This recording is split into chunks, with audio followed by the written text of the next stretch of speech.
lecture de Matthieu, chapitre 5, versets 38 à 48. Merci.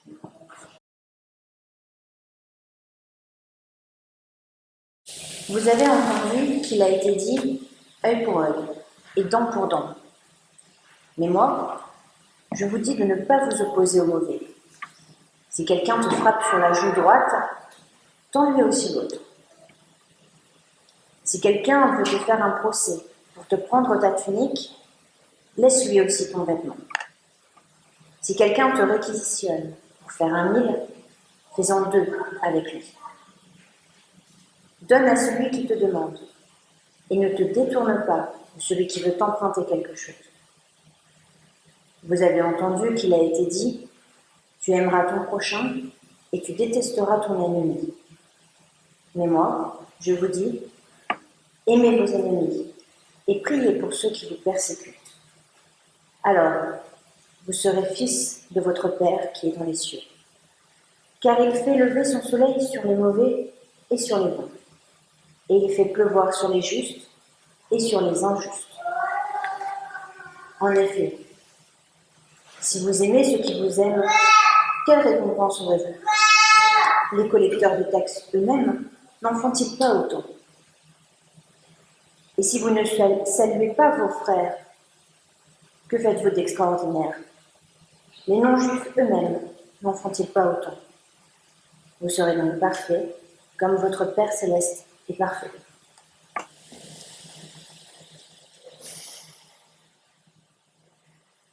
Si quelqu'un te frappe sur la joue droite, tends-lui aussi l'autre. Alors cet enseignement, il est passé un petit peu dans l'imaginaire populaire, on pourrait dire, et pas forcément pour le meilleur. Sorti de son contexte, il ouvre la porte à une perception du christianisme qui peut aller de l'angélisme à l'utopie pacifiste, ou alors même à un certain dolorisme. Et je ne sais pas si vous avez déjà fait l'expérience de demander à un de vos voisins ou à une de vos connaissances qu'est-ce qu'elle pense de cette phrase. Vous verrez que ce n'est pas forcément la phrase la plus facile pour rentrer en discussion sur notre foi, sur le christianisme. Est-ce que l'amour du prochain nous conduirait à se laisser faire, voire à se laisser humilier pour Dieu, à se sacrifier? C'est une question qui nous touche d'autant plus que la violence touche notre corps, notre identité, notre entièreté. Et particulièrement une gifle, dont on parle, est un coup au visage, donc nous touche dans notre personnalité entièrement. Alors dans cet extrait du Sermon sur la montagne, on a bien une antithèse. On a Jésus qui met en tension la loi d'un côté, la tradition et sa parole. À chaque fois, on a « vous avez entendu qu'il a été dit » d'un côté, et après de l'autre « mais moi je vous dis que ». Et ça, en fait, c'est dans le chapitre 5, un très long passage qui va du verset 21 au 48, qui reprend bon nombre de situations de la loi, qui passe par l'adultère, par exemple, pour arriver ensuite au meurtre et la loi du talion, etc. Et ce que nous dit ce texte, c'est que le Christ est là pour nous annoncer une parole qui dépasse cette loi. Et c'est une parole qui montre le royaume d'ici-bas et le royaume de Dieu. Il nous donne en fait une règle pour l'inviter à la dépasser. Et donc c'est un peu notre réalité humaine entre ciel et terre. Comment faire? Suivre le Christ, c'est donc être enfant de Dieu, fils de votre Père, mais celui qui fait lever le soleil sur les mauvais et les bons. C'est-à-dire qu'il donne sa parole, sa grâce, sa lumière à tous, quels que soient nos mérites, quelles que soient nos origines, quelle que soit notre action. Et donc, de quel mérite pouvons-nous enorgueillir devant Dieu? D'aucun.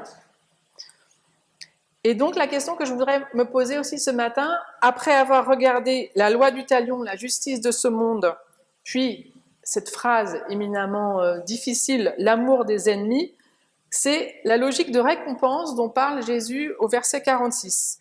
Est-ce que nous suivons le Christ pour gagner quelque chose? Et quoi? Alors, premier point. Comment entendre cette parole, donc, que je disais, galvaudée presque, si quelqu'un te donne une gifle, tends-lui l'autre.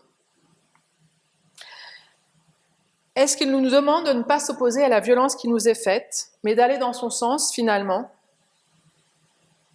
Et comment entendre cette parole si nous sommes victimes, si nous sommes pris dans une situation conflictuelle, si nous avons subi la violence, qu'elle soit physique ou morale? Est-ce que cette parole est véritablement audible? Alors l'invitation de cette parole est à ne pas entrer dans la logique de l'escalade, de la violence rendue, du un pour un, de ne pas entrer dans la violence, dans le cercle mimétique de la violence.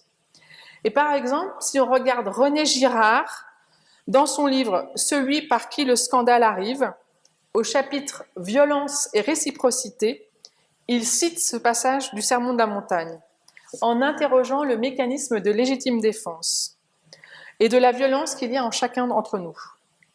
Et il écrit « Ces méchants ne désirent rien tant de nous que de nous exaspérer pour nous entraîner avec eux dans un processus de surenchère violente.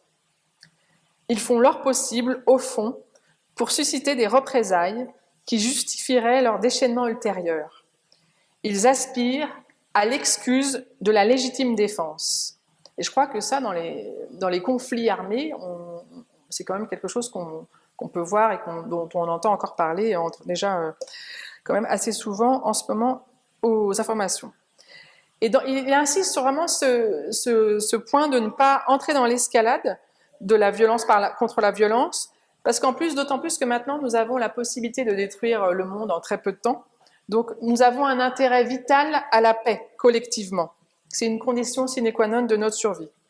Et ainsi, tendre l'autre joue n'est pas un geste de soumission servile, mais une attitude visant à ébranler l'autre. À l'ébranler dans la certitude qu'ils font répondre à la violence par la violence. Et il s'agit de briser la logique circulaire et séculaire de ce un pour un. On a les mêmes exemples avec fait 1000, 2000, etc. Avec la tunique et le vêtement. C'est toujours cette logique de refuser la logique mimétique et de rentrer dans cette escalade du un pour un. Parce que oui, la loi du talion, c'est bien œil pour œil, dent pour dent. Et dans Exode 21-24, nous avons, s'il y a un accident, tu donneras une vie pour une vie, un œil pour un œil, une dent pour une dent, une main pour une main, etc. Donc Jésus, par rapport à la loi de l'Ancien Testament, nous appelle à casser ce cycle de la violence, de la vengeance, et à ne pas entrer dans une logique de surenchère. Ce qui fait qu'à la fin, on ne sait même plus pourquoi on se bat de génération en génération ou de guerre entre des pays, on ne sait même plus d'où vient le conflit. Donc il surenchérit sur cette loi et il dit « tendre l'autre joue ». Et ça semble impensable. Mais ce n'est pas forcément tendre l'autre joue gauche comme on pourrait entendre, mais c'est plutôt tourne l'autre. Et tourne l'autre, c'est-à-dire ne pas se venger, mais c'est aussi entrer dans la violence, c'est aussi montrer à l'autre ce qu'il fait. C'est peut-être montrer son visage et lui dire que ce coup nous a atteint au visage dans notre personnalité. Et en lui disant, mais regarde ce que tu fais, regarde où nous en sommes, qu'est-ce qui se passe entre nous? Et l'on pense d'ailleurs à au camouflet qu'il y avait par exemple dans les duels il y a très longtemps, qui pouvait à la fin terminer sur un duel au pistolet, parce que pour dire qu'un coup au visage, c'est un coup à la personne. Et donc si on lui dit mais arrête, on peut peut-être dire il y a un moyen d'arrêter ou ensemble de redescendre. Mais ça, bien sûr, ça dépend des situations. Et il y a des fois des violences qu'on ne peut stopper, malheureusement. Et on voit également que dans l'évangile de Jean, Jésus reçoit une gifle au moment de son arrestation. Mais est-ce qu'il tend l'autre joue? Est-ce qu'il tend la joue? Non, il va interroger la personne le gardien qui lui tend la joue. Donc il y a vraiment de dire que c'est une attitude pour arriver à briser ce cercle de la violence.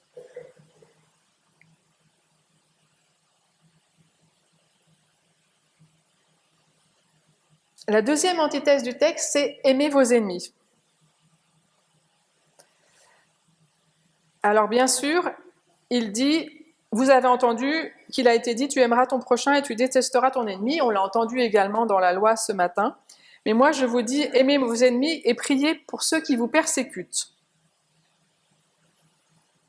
Déjà, on voit que aimer ses ennemis est un oxymore, puisque le fait d'aimer et le fait de ses ennemis, c'est des gens qu'on n'aime pas. Donc aimer ses ennemis, ça nous montre que déjà que c'est très très difficile à faire. Et moi, je pense que c'est vraiment le chemin de crête du croyant. Parce que en fait, cette parole, elle est quasiment inaudible et on ne peut en fait y arriver on ne peut pas y arriver sans l'aide de Dieu, sans l'aide de la prière.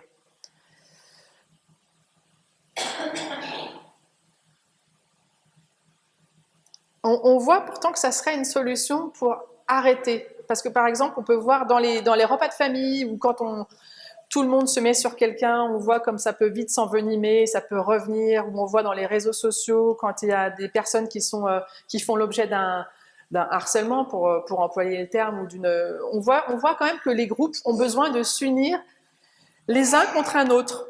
Et c'est une manière d'exister. Et d'ailleurs, en termes de religion, on le voit exactement dans notre histoire. Enfin, la façon dont comment on se pose en s'opposant, comme on a besoin d'un ennemi parfois pour avoir un ciment de groupe. Et donc là, Jésus vient poser une parole de rupture encore radicale, et il vient couper toute discrimination en disant « Les bons et les méchants, justes et injustes, sont au bénéfice de la providence, de la parole, de la grâce de Dieu. » Et donc, pour le croyant, pour nous, il en va du dépassement de la logique du monde, donc d'arriver à aimer nos ennemis. Cette parole, là encore, reste inaudible, je pense, si on a été victime, agressée. Elle prendra un temps incroyable. Et d'ailleurs, par rapport à la Russie et à la Biélorussie, il y avait un article dans Le Monde il y a peu de temps où il disait, le journaliste, que la haine est entrée dans chaque famille russe, disant que la guerre avait provoqué dans chaque famille une scission. Non pas la guerre contre la Biélorussie, mais qu'au sein de chaque famille, entre les gens qui soutiennent Poutine ou non, ou les gens qui ont de la famille en Biélorussie, on a cette haine qui est entrée. Donc d'où l'attente, l'exhortation d'aimer nos ennemis pour, là encore, casser cette logique, mais qui n'est point facile. Et donc c'est là où Jésus nous dit, mais si vous aimez que ce que vous aimez, quel avantage aurez-vous par rapport aux païens, etc. Si encore on avait besoin de se comparer aux païens, ça c'est encore une autre idée. Mais en tout cas, l'idée c'est de se dire que si je crois en Dieu, enfin si je crois en Jésus, est-ce que j'attends une récompense? Est-ce que je pense que par ma foi je vais être meilleur que les autres? Ça c'est aussi une approche qu'on peut avoir. Pour moi, ce qui est dit dans cette parole, c'est qu'il nous invite, je disais, c'était la ligne de crête du croyant, c'est parce qu'il nous invite à cultiver la paix, mais la paix en Dieu, en fait, donc par la prière, par vivre en Dieu. Et donc, c'est pas une récompense, parce que d'ailleurs, le mot grec n'est pas récompense, mais salaire, traitement.